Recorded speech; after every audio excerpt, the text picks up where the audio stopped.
اللهم صل وسلم وبارك على سيدنا محمد. ازيكم احلى متابعين في الدنيا. النهارده طلعت معاكم كده صوت وصوره، قلت اعمل معاكم كده اشوفوا اليوم بتاعي بتاع المحشي. النهارده هعمل ايه؟ جايبه محشي كرنب وفلفل، وهنعمل دلوقتي مع بعض المحشي. تعالوا نشوف مع بعض كده انا جايبه ايه كده من السوق. بصوا يا جماعه، جايبه كرنبايه اهي معايا، هعمل محشي كرنب. وجبت ودي القوطه، وجبت الخضره هي مشكله بقدونس وكزبره وشبت، ومعايا الفلفل الرومي هحشيه بقى مع الكرنب. وهعمل معايا لحمه، طلعت لحمه من الفريزر، هعمل لحمه محمره مع المحشي، وهعمل كمان ملوخيه، بس الملوخيه عندي ناشفه بس. وهنشوف دلوقتي، هنحضر دلوقتي مع بعض ونشوف هنعمل ايه دلوقتي. الكرنبايه طبعا انا هقطعها معاكم دلوقتي. وانا اهي حطيت ميه على البوتاجاز بتغلي، ونزلت فيها بكمون عقبال ما الميه تغلي ان شاء الله اكون قطعت الكرنبايه دلوقتي معاكم. يا جماعه دلوقتي كده هقطع الكرنب معاكم.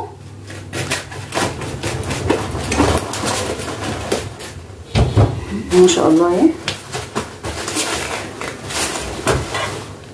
الميه بقى بتغلي معانا كده على البوتاجاز، اول ما تغلي على طول هننزل على طول بيها بورق الكرنب كده.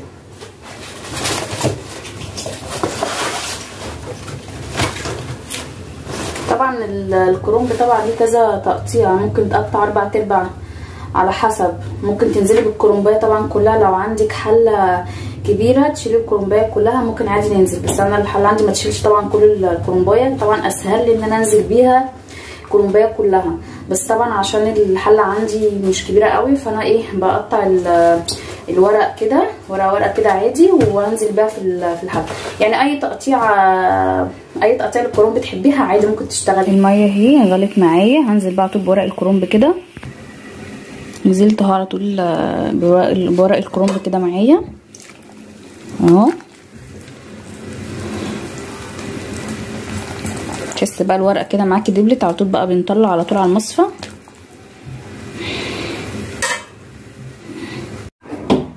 طبعا انا هسلق بقى الكرنب كده عشان برضو ما اطولش الفيديو عليكم. اهو يا حبايبي سلقت الكرنب اهو استنيته لما يبرد كمان اهو. دلوقتي بقى نشوف مع بعض هنقطعه ازاي. الورق اهو بتاع الكرنب اهو، بعد ما اتسلق معايا كده ورد، هنتني كده الورقه اهي. دي ايه 3 ورقات كده مع بعض، وهنقطعها كده.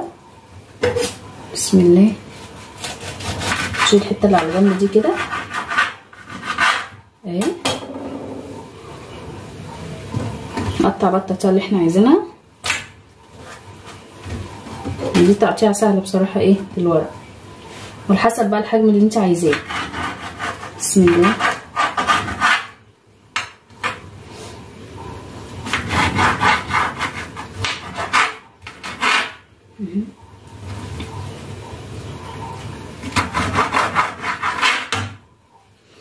هنمشي بقى كده ايه بتاعتي الورقه كده الكرنبايه كلها، وهنقطع كده. شيلها اهي بكل سهوله ما شاء الله، بتقطع على طول اهي كده معايا.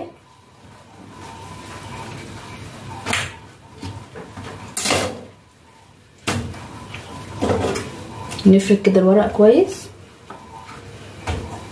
مش تطلع معاكي التقطيعه ايه كويسه، حسب بقى الحجم اللي انت عايزاه هنقطع عليه. بس هخلص بقى كده تقطيع ورق الكرنب كله وارجع لكم تاني.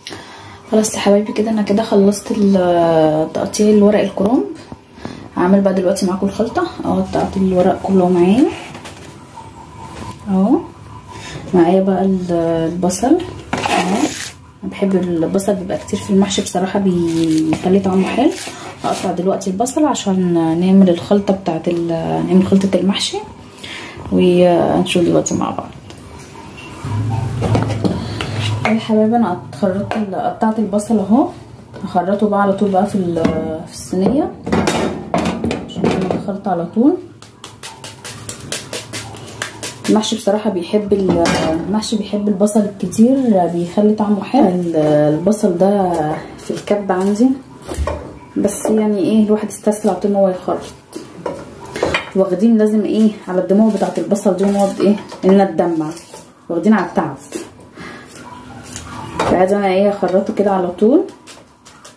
ابتدت تدمع والله. هخلص تقطيع البصل كده على طول واكمل معاكم. قطعت البصل اهو، نزلت عليه بشويه زيت، وهنزل عليه كمان ايه معلقه سمنه بلدي، ريحه حلوه كده وطعم حلو كده معايا.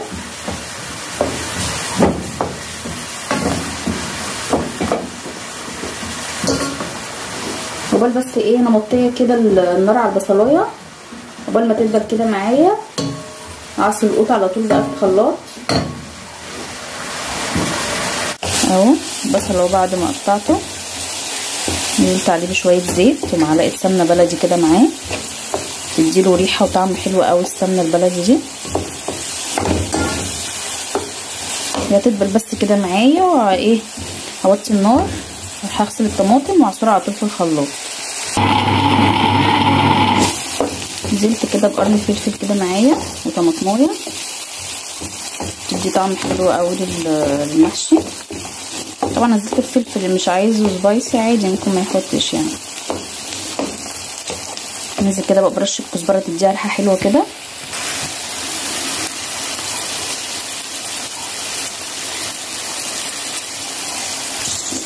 بتفرق قوي والله يا جماعه رشه الكزبره مع رشه الكمون دي كده مع البصلايه والطماطمايه وقرن الفلفل، بجد ما شاء الله يعني ريحتها بتبقى حلوه قوي. طبعا مش هسيب البصلايه معايا اللي هي تحمر قوي، بس هي بقى ايه تدبل شويه مع الطماطمايه وقرن الفلفل كده.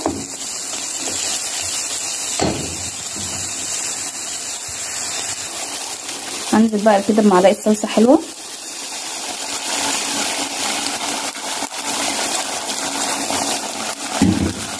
اقلبها كده معاها كده هتبقى صلصه الطماطم.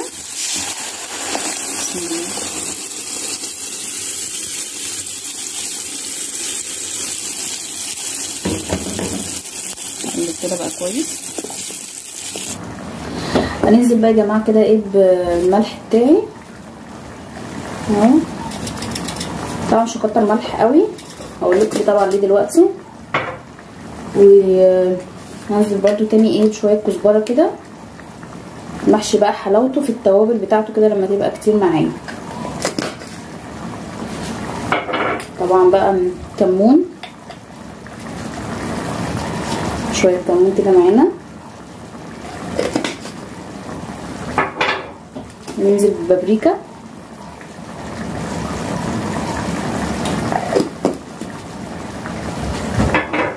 طبعا برشه فلفل اسود. كل التوابل الحلوه دي بتاعتنا.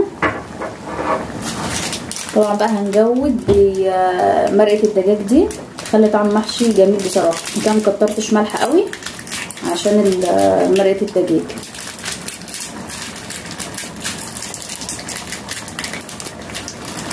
نحط 2 كده تدي طعم حلو بصراحه.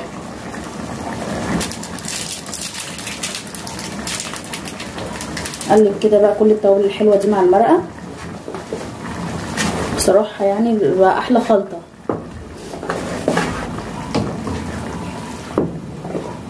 قلب بقى كده كويس. ما شاء الله الصلصه بتاعتي اهي،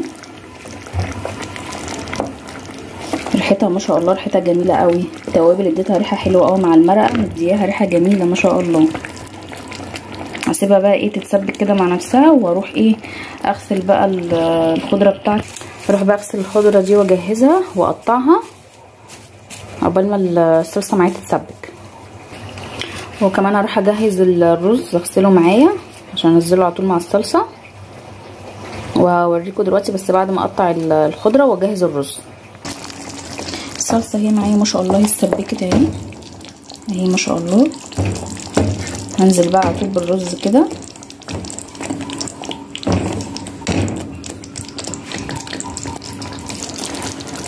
اقلب بقى الرز. طبعا انا غاسله الرز يا جماعه ومصفياه طبعا من الميه كويس قوي، بس انا ضد فكره الرز اللي هو ايه الناس بتنزله كده مش ما يكونش مغسول. لازم اغسل الرز بصراحه.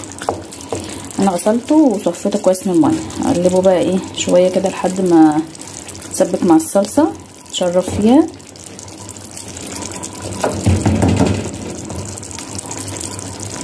وغسلت الخضره اهي كويس قوي، وهقطعها بقى كده قبل ايه ما الرز يتشرب في الصلصه. الرز ما شاء الله اهو سبك مع الصلصه. اهو. انا بصراحه بحب تكون الصلصه برضو لسه يعني متبقاش الرز ناشف قوي، عشان لسه هنحط الخضره واقلبها. هسيبها بقى تبرد كده واروح اقطع الخضره على طول وارجع لكم تاني. بصوا يا حبايبي خلاص كده انا قطعت الخضره بتاعتي ونزلت بيها على طول على الرز. بس ما شاء الله اهي. هنزل برضو عليها تاني برضو بشويه توابل برضو من اللي احنا لسه حاطينها، تفرق برضو معايا في الريحه والطعم بصراحه. الحله بقى اللي هعمل فيها احشي فيها المحشي، هننزل كده بالخضره دي كده معايا. الخضره دي اللي هي مقطعينها بتاعت بص العيدان اللي هي بتاعت الخضره نفسها، تدي ريحه حلوه قوي كده. نفرشها كويس في الحله، تدي ريحه حلوه بصراحه للمحشي وهو بيستوي كده. وبرده عشان المحشي برده ما يتلسعش معاكي، فبتفرق بصراحه. فدلوقتي بقى هجيب ورق الكرنب بقى وهنحشيه دلوقتي مع بعض وهنشوف. دلوقتي بقى ايه، انا هحشي كده معاكم كام ورقه كده عشان برضو الفيديو مبقاش طويل قوي. هحشي كام ورقه كده في الحله وبعدين بقى نقعد كده اخلصه وبعد كده هنشوف. طبعا انا لسه ما غسلتش الفلفل اهو. هحشي بس الورق دلوقتي بتاع الكرنب الاول وبعدين هعمل الفلفل.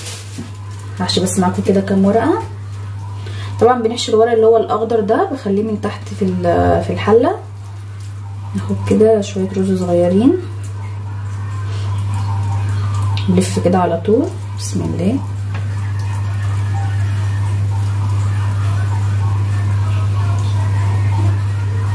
قطعي بقى الحجم اللي انت عايزاه عادي من الورق.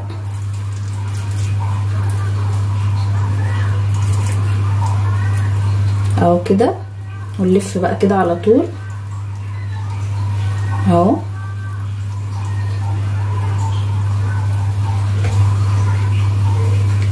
اهو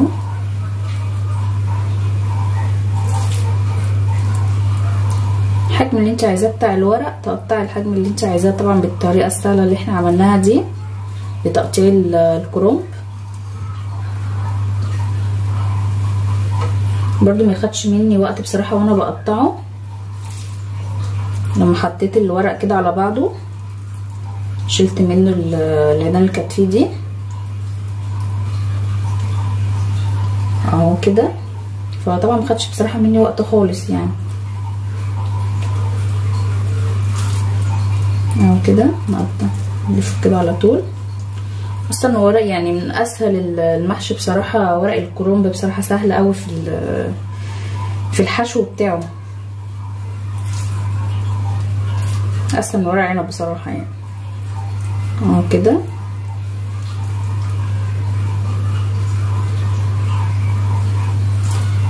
اهو.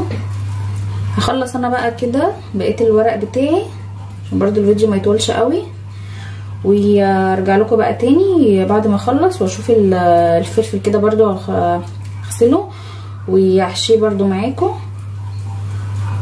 تكون اللحمه برضو فكت كده عشان نسلقها كمان.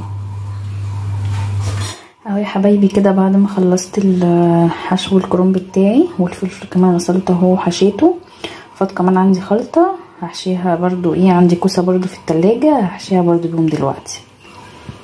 انا رصيت الفلفل برضو ايه على الكرنب كده. كله ما شاء الله بيستوي على فكره، حتى لو حطيت الفلفل ما شاء الله كله بيستوي مع بعض. هشوف دلوقتي كده اجيب الكوسه واحشيها دلوقتي برضو بشويه الخلطه اللي فاضوا معايا اوريكم دلوقتي. بصوا يا حبايبي بقيه الخلطه بتاعتي هي اللي فاضت. طلعت الكوسه من التلاجة وغسلتها وقورتها كلها وهحشيها بقى. هحشيها بقيه الخلطه دي. بصوا يا حبايبي دلوقتي انا حشيت الكوسه بتاعتي بشويه الخلطه اللي كانوا معايا. بصراحه شويه الكوسه دول نفعوني يعني، كملت بيهم بقيه الخلطه بدل ما تتشال. ونقلت الفلفل بقى مع الكوسه كده في حله، شلته من على الكرنب ونقلته في حله تانية. بصوا يا حبايبي دلوقتي انا هسلق اللحمه، بس انا بقى ايه بعمل لها صدمه كده. انزل معلقه سمنه كده في الحله اهي ما شاء الله اهي.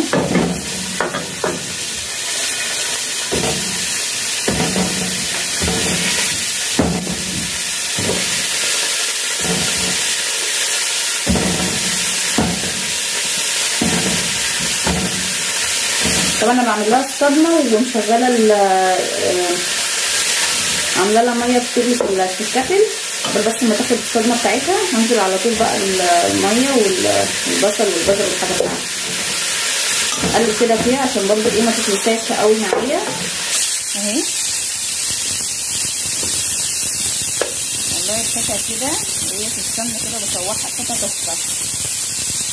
كأنك بتشويها بالظبط، كأنك بتشويها. قطع حلوه الصراحه ما شاء الله يعني.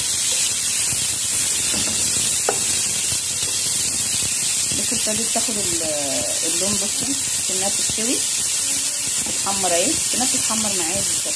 بصوا حبايبي هو ده اللون بقى اللي انا بتكلم عليه، اللون ده بتاع اللسعه اللي هي خدتها اللحمه، الصدمه اللي خدتها دي انا كنت عايزاها بالشكل ده كده اهي. بصوا ما شاء الله. هنزل بقى على طول كده بالبصلايه والجزر. نزلت اهو بالبصل بتاعي والجزر، نزلت بورق اللورة وحبهان وتوابل اللحمه. بصراحه بتفرق قوي الشوربه بتاعتها، بتخليها جميله بصراحه، بتخلي طعم اللحمه حلو قوي. بقى على طول انا بقى بالميه المغليه كده معايا، انزل بقى كده بالميه المغليه. سامعين الصوت؟ بصي يا حبايبي الله اكبر، اللحمه اهي. بصوا الشوربه بتاعتها جميله ازاي، صافيه كده وحلوه خالص، مفيش ولا ريم عليها ولا اي حاجه. بصوا انا كده مش هسويها قوي معايا عشان انا برضو هحمرها دلوقتي، اوريكم الطريقه اللي انا برضو هحمرها بيها دلوقتي. فانا هاخد منها شوربه، هعمل زود بقى بتاعت هزود بيها المحشي عشان يستوي اهي. خدت الشوربه اهي وحطيت عليها شويه ملح كده وقلبتهم، وهنزل بقى على طول بقى على حله الكرنب كده. طبعا مش هنعمله ميه قوي، اظبط بس كده الشوربه واوريكم دلوقتي تاني معايا. بس يا حبايبي كده انا حطيت اهي الشوربه بتاعتي، ظبطتها في الحله. طبعا ما نزودوش قوي الكرنب شوربه قبل ما بيطلع على اخر سقف الكرنب، الشوربه تبقى من تحت كده. هسيبه بقى كده يتشرب، هغطيه وازود بقى الشوربه للفلفل والكوسه. حله الكوسه اهي بقى والفلفل، هنزل برده الشوربه عليها كده برده، مش هزود شوربه قوي عشان برده ايه الفلفل بينزل برده ميته. طيب دلوقتي هي اللحمه معايا 3/4 سوا كده. هاخد اللحمه كده وهنزلها بقى في حله تاني. انا خدت كده الشوربه بتاعه المحشي اللي انا سويته فيها، هنزلها بقى هي كده في حله تاني عشان هحمرها.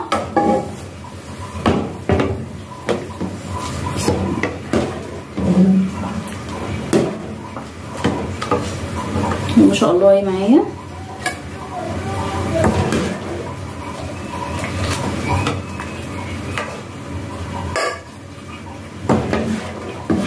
ما شاء الله الشوربه بتاعتها جميله خالص. يعني انا هعمل منها برضو الملوخيه، ولو اتبقت برضو شوربه ما برميهاش، سيبها تبرد واشيلها عادي في الفريزر. ممكن احتاجها في اي حاجه تاني، اي اكله تاني محتاجه لها شوربه تطلعي وتزودي عادي منها. ما شاء الله كمان الصدمه اللي احنا عملناها الاول اللحمه دي خلت اللحمه ما شاء الله اساسا معايا مسلوقه وشكلها مدي شكل المتحمر. هوريكم برضو دلوقتي. بس يا حبايبي اللحمه هنا نزلتها شويه شوربه بس صغيرين كده من تحت، 3/4 الحله كده، حاجه بسيطه قوي الشوربه. اكمل بس سواها كده، وهنزل بقى عليها دلوقتي بسمنه 3 معالق او 4 معالق سمنه كده حلوين، وملح وفلفل بس، وهنقلب فيها شويه وتتحمر وتشوفوا جمال اللحمه المحمره دي. هوريكم برضو دلوقتي معايا. بصي يا حبايبي نزلت اهو بقى بمعلقتين السمنه كده على طول مع شويه الشوربه دي والملح والفلفل، واقلب كده فيها كويس. بصوا ما شاء الله اساسا واخده اللون الذهبي ده من وانا بسلقها عشان الصدمه اللي احنا عملناها لها، فهي اساسا مديه شكل المتحمر من قبل انها اساسا محمره في السمنه. بس اقلب فيها كده. بصوا ما شاء الله اللون بتاعها، فهقلب بس فيها كده شويه. خلاص هغطيها بقى عشان تتحمر شويه مع نفسها كده في السمنه، هتتشرب فيها كده. هغطيها بس كده وهروح بقى اشوف كده محشي الكرنب بتاعي. محشي الكرنب يا جماعه عملت له خلطه كده حلوه، شويه صلصه مع بشره طماطمتين كده حلوين وشويه زيت وملح وبابريكا، وقلبتهم شويه كده على البوتاجاز، ونزلت على طول بيها كده على المحشي مع معلقتين سمنه بلدي كده حلوين تشم احلى ريحه. يعني شغل فاخر بصراحه من الاخر يعني. وده لسه هنا الكوسه لسه بتستوي. بصوا اللحمه اتحمرت معايا، ما عادتش كده 5 دقايق على النار على طول وطفيت عليها. بصوا ما شاء الله طالعه جميله ودايبه وشاربه من السمنه البلدي، طعمها ما شاء الله بجد تحفه. هنجربوا الطريقه دي. خلاص انا كده اساسا طلعت اللحمه خلاص طفيت عليها. اشوف بقى محشي الكوسه بتاعي والفلفل استوى معايا اهو. هروح بقى على طول كده اعمل الملوخيه. انزل على النار شويه الملوخيه الناشفه دي، ملوخيه ناشفه صعيدي كده ما شاء الله جميله بصراحه. هنزل بقى كده على طول بالشوربه واقلب فيها كده لحد ما تتقل معايا. طبعا مش متقله قوي، الملوخيه الناشفه اساسا لوحديها بتتقل، حتى لو اتسابت شويه بتتقل.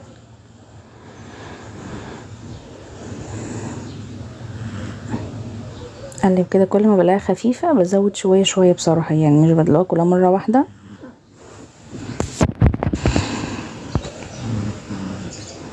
خلاص هي كده تقلت معايا، مش هسيبها طبعا تغلي كتير معايا على البوتاجاز، هي غلوه بسيطه كده. اعمل لها بقى الطشه بتاعتها كده تقليه. نزلت على طول بمعلقتين سمنه كده،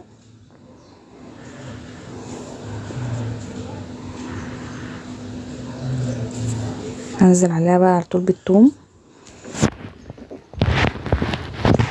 نزلت بقى طبعا بكزبره كده، شويه ملح كده برضو بسيطه لان الشوربه مكانتش مالحه قوي معايا. اول ما اتحمر على طول نزلت عليهم بقى بالملوخيه كده، وتشم احلى ريحه ملوخيه طشه بصراحه تحفه. بس انا كده خلاص خلصت الملوخيه كده بتاعتي اهي ما شاء الله.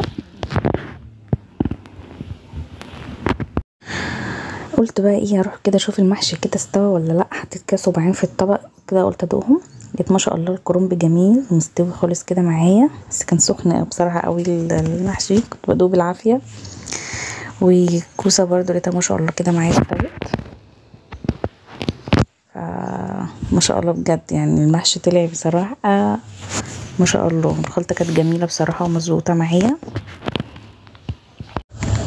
قلت بقى كده اوريكم الشكل النهائي بقى بتاع محشي الكرنب بتاعي بصراحه، يعني شغل فاخر من الاخر. والصلصه الجميله الخلطه اللي احنا عملناها دي على الوش مديله ريحه حلوه قوي مع السمنه البلدي. وده كان الكوسه والفلفل برده معايا كده استووا خلاص كده الحمد لله. الاكل بتاعي كده الحمد لله خلص. غرفت كمان والاكل اللحمه والملوخيه والمحشي. يا رب يكون الفيديو كده عجبكم يا جماعه، ويا ريت تدعموني كده وتشجعوني كده بلايك حلو، وان شاء الله استنوا مني كل جديد. والسلام عليكم.